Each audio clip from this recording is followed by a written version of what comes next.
Como excluir um arquivo no Google Drive?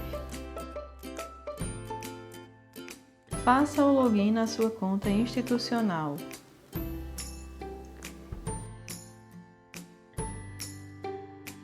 Clique no G Suite.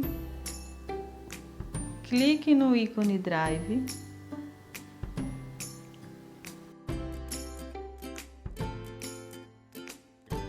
Localize o arquivo que deseja excluir.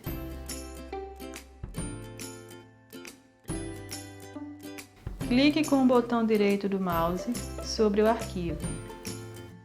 Escolha a opção Remover.